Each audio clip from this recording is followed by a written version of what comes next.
গ্রামে সম্মিলিতভাবে মাতৃ আরাধনা স্থায়ী মন্দির নির্মাণের দাবি। মাইগঙ্গা গ্রামের সকল অংশের মানুষ একত্রিত হয়ে ভক্তিভরে মাতৃ আরাধনা করছেন। সম্পূর্ণ গ্রামবাসীদের উদ্যোগে ও চাঁদার টাকায় এই পূজার আয়োজন করা হচ্ছে, যার মূল উদ্দেশ্য গ্রামের মানুষের মঙ্গল কামনা। পূজা কমিটি এলাকাবাসীর সুখ শান্তি ও সুস্থতার জন্য প্রতি বছর এই পূজার আয়োজন করে আসছে।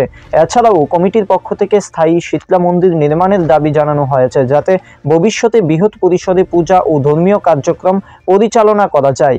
পূজা উপলক্ষে খিচুড়ি প্রসাদ বিতরণ এবং দিনভর নানা ধর্মীয় আচার অনুষ্ঠান সম্পন্ন হয়, যেখানে গ্রামবাসীদের স্বতঃস্ফূর্ত অংশগ্রহণ লক্ষ্য করা যায়। আমরা মাইগঙ্গা গ্রামে দীর্ঘদিন ধরে এখানে মা শীতলা দেবীর পূজা হয়ে আসছে। মানুষের মঙ্গলার্থে এই পূজা প্রতি বছরেই খুব ধুমধামের সহিত করা হয় এবং এলাকার বাসীর সাহায্যে চাঁদা তুলে পূজা করা হয় এবং মহাপ্রসাদও বিকেল দিকে বিতরণ করা হয়।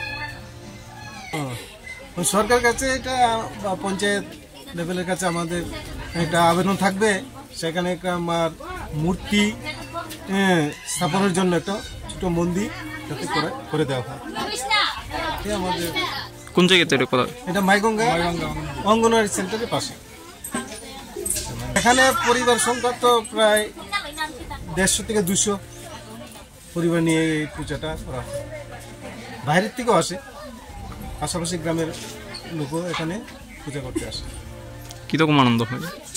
ভালো আনন্দ হয় এখানে। সারাদিন ব্যাপী মানে রাত্রে বেলাও চলে পূজাটা।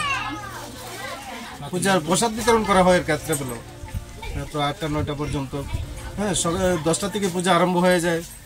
বিকাল থেকে প্রসাদ বিতরণ করা হয়। এলাকাবাসীর কাছে আবেদন থাকবে আগামী প্রত্যেক বছরই যাতে আমরা এই পূজাটা আরো ধুমধামের সহিত মার পূজাটা করতে পারি। এলাকাবাসীর কাছে আবেদন থাকবে আমার। অংশের মানুষ একত্রিত হয়ে ভক্তি ভরে মাতৃ আরাধনা করছেন। গ্রামবাসীদের সম্মিলিত উদ্যোগে ও নিজেদের চাঁদার টাকায় এই পূজার আয়োজন করা হয়েছে। কয়েক বছর ধরে চলমান এই পূজার মূল উদ্দেশ্য গ্রামের মানুষের মঙ্গল কামনা করা। পূজা কমিটির পক্ষ থেকে জানানো হয়েছে, এলাকাবাসীর সুখ শান্তি ও সুস্থতার জন্যই এই পূজা করা হয়। এছাড়াও পূজা কমিটি স্থানীয় প্রশাসনের কাছে একটি স্থায়ী শীতলা মন্দির নির্মাণের দাবি জানিয়েছে। তাদের মতে, স্থায়ী মন্দির থাকলে ভবিষ্যতে আরও বৃহৎ পরিসরে পূজা ও ধর্মীয় কার্যক্রম পরিচালনা করা সম্ভব হবে। পূজা উপলক্ষে খিচুড়ি প্রসাদ বিতরণ করা হয় এবং দিনভর চলে নানা ধর্মীয় আচার অনুষ্ঠান।